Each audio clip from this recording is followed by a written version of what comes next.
Finding out about social differences. यहाँ पर ये फाइंड आउट किया जा रहा है कि उस टाइम पर सोशल डिफरेंसेस थे या नहीं, कि समाज में अंतर था या नहीं।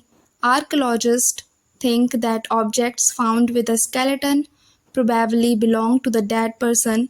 आर्कियोलॉजिस्ट ये सोचते हैं कि जो ऑब्जेक्ट्स मिले हैं स्केलेटन के पास वो उस डेड पर्सन से बिलोंग करते होंगे। Sometimes more objects are found in one grave than in another. काफ़ी बार ऐसा भी हुआ है कि एक कब्र में ज़्यादा ऑब्जेक्ट्स मिले हैं दूसरे के कंपैरिजन में। Find Brahmagiri on map 2। यहाँ पर ब्रह्मगिरी मैप 2 में दिखाई दे रहा है, जो कि प्रेजेंट डे कर्नाटक में है। Here one skeleton was buried with 33 gold beads, 2 stone beads, 4 copper bangles and 1 conch shell. यहाँ एक स्केलेटन के साथ 33 गोल्ड बीड्स मिले हैं, 2 स्टोन बीड्स मिले हैं और 4 तांबे की चूड़ियाँ मिली हैं, और इसके अलावा एक शंख भी मिला है, कॉन्च शेल यानी शंख। Other skeletons have only a few pots. और भी काफ़ी सारे स्केलेटन्स थे लेकिन उनके साथ कुछ मटके ही मिले हैं। These finds suggest that there was some difference in status among the people who were buried। इससे ये पता चलता है कि उस टाइम पर भी लोगों के बीच में काफ़ी सोशल स्टेटस का डिफरेंस होगा। इसी वजह से किसी के साथ ज़्यादा सामान मिल रहा है और किसी के साथ काफ़ी कम। Some were rich, others poor, some chiefs, others followers। उनमें से कुछ अमीर लोग होंगे, कुछ गरीब लोग होंगे और कुछ चीफ्स होंगे और कोई उनको फॉलो करने वाले उनके फॉलोअर्स होंगे। Were some burial spots meant for certain families. कुछ ऐसे बरिल स्पॉट्स थे जो सिर्फ कुछ सर्टेन फैमिलीज के लिए ही थे। Sometimes megaliths contain more than one skeletons. ऐसा काफ़ी बार हुआ है, मेगालिथ साइट्स पर एक से ज़्यादा भी स्केलेटन मिले हैं। These indicate that people perhaps belonging to the same family. इससे ये पता चलता है कि जितने भी वहाँ पर स्केलेटन मिले हैं वो सेम फैमिली को बिलोंग करते होंगे। Were buried in the same place though not at the same times. जिनको सेम प्लेस पर बरी किया है लेकिन हाँ सेम टाइम पर नहीं। The bodies of those who died later were brought into the grave through the port halls.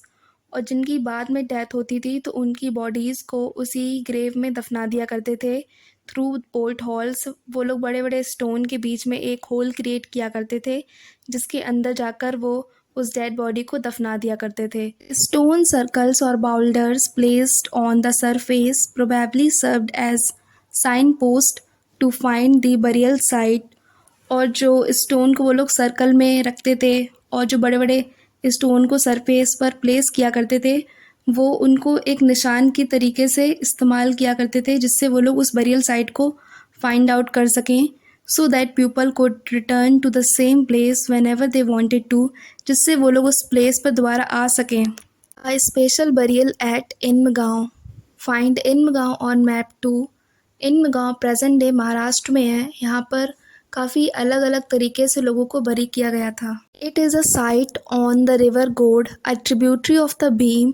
ये एक आर्कियोलॉजिकल साइट है जो कि भीम नदी की ट्रिब्यूटरी गोड नदी के किनारे पर है। It was occupied between 3600 and 2700 years ago. वहाँ पर लोग रहते होंगे आज से लगभग 3600 ईयर्स पहले। Here, adults were generally buried in the ground, laid out straight with the head towards the north। और वहाँ पर एडल्ट्स को बरी किया जाता था ज़मीन में लेकिन बिल्कुल सीधा लिटाकर, और उनका हेड नॉर्थ की तरफ होता था। Sometimes burials were with in the houses. और काफ़ी बार ऐसा भी हुआ है कि लोगों ने अपने घर में ही लोगों को दफनाया था। Vessels that probably contained food and water were placed with the dead. और जिन बर्तनों में खाना पानी रखा जाता होगा उसको भी लोगों ने डेड बॉडी के साथ दफनाया था। One man was found buried in a large 4-legged clay jar in the courtyard of a 5-roomed house, one of the largest houses at the site in the center of the settlement। उस site पर एक काफ़ी बड़ा घर था जिसमें 5 कमरे थे, एक काफ़ी बड़ा कोर्टयार्ड था। वहाँ पर एक आदमी को एक मिट्टी के बर्तन में जिसके 4 पैर थे उसमें उसको दफनाया गया था।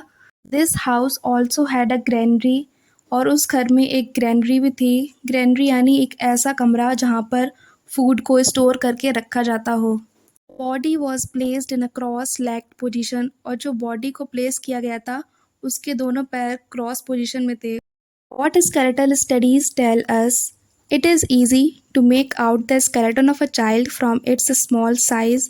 ये काफ़ी ईजी है किसी भी बच्चे के स्केलेटन को पहचानना उसके स्मॉल साइज से, क्योंकि स्मॉल साइज से ये पता चल जाता है कि हाँ ये किसी बच्चे का स्केलेटन है। However, there are no major differences in the bones of a girl and a boy. लेकिन लड़की या फिर लड़के के बोन्स में इतने डिफरेंस नहीं देखने को मिलते हैं। Can we make out whether a skeleton was that of a man or a woman? क्या हम लोग ये पता कर सकते हैं कि ये स्केलेटन किसी मैन का है या फिर वुमेन का? Sometimes people decide on the basis of what is found with the skeletons. काफ़ी बार लोग इस बेसिस पर डिसाइड करते हैं कि उन स्केलेटन के साथ क्या चीज़ें मिली हैं। For instance, if a skeleton is found with jewelry, it is sometimes thought to be that of a woman. काफ़ी बार ऐसा होता है कि किसी भी स्केलेटन के साथ ज्वेलरी मिली है तो इससे लगता है कि वो वुमेन का स्केलेटन है। However, there are problems with this. Often men also wore ornaments. लेकिन इसके साथ एक प्रॉब्लम ये है कि पहले के लोग ऑर्नामेंट्स भी पहना करते थे, जेवर भी पहना करते थे। इससे ये पता लगाना कि ये स्केलेटन मैन का है या फिर वुमेन का काफ़ी मुश्किल है। A better way of figuring out the sex of a skeleton is to look at the bone structure. और सबसे अच्छा तरीका ये है कि उसके बोन स्ट्रक्चर को देखें, जिससे हम लोग पता लगा सकते हैं कि ये स्ट्रक्चर किसका है। द हिप और the pelvic area of women is generally larger to enable child bearing.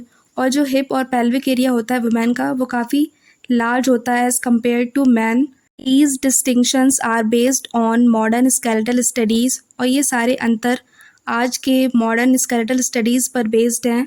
About 2000 years ago, there was a famous physician named Charak who wrote a book on medicine known as the Charak Samhita. आज से लगभग 2000 साल पहले एक famous physician थे जिनका नाम चरक था। उन्होंने एक किताब लिखी थी मेडिसिन के ऊपर जिसका नाम था चरक संहिता। There he states that the human body has 360 bones. वहाँ पर उन्होंने बताया था कि ह्यूमन बॉडी में 360 बोन्स हैं। This is a much larger number than the 200 bones that are recognized in modern anatomy. और ये काफ़ी बड़ा नंबर है एज़ कम्पेयर टू जो मॉडर्न एनाटॉमी है, जो आधुनिक शरीर रचना के बारे में हम लोग ने स्टडी किया है, उसके अकॉर्डिंग ये काफ़ी बड़ा नंबर है। Charak arrived at this figure by counting the teeth, joints and cartilage. उन्होंने ये नंबर इसलिए दिया है क्योंकि उन्होंने दांतों को भी गिना है, जॉइंट्स को भी गिना है और कार्टिलेज यानी जो नरम हड्डियाँ होती हैं उनको भी गिना है। ऑक्यूपेशंस एट इनम गाँव, वहाँ के लोग क्या काम किया करते थे और क्या क्या चीज़ें ग्रो किया करते थे। Archaeologist have found seeds of wheat, barley, rice, pulses, millets, peas and sesame. Archaeologist को वहाँ पर बीज मिले हैं गेहूँ, बाजरा, चावल, दाल, मटर और तिल के बीज वहाँ पर मिले हैं। Bones of a number of animals, many bearing cut marks that show they may have been used as food have also been found.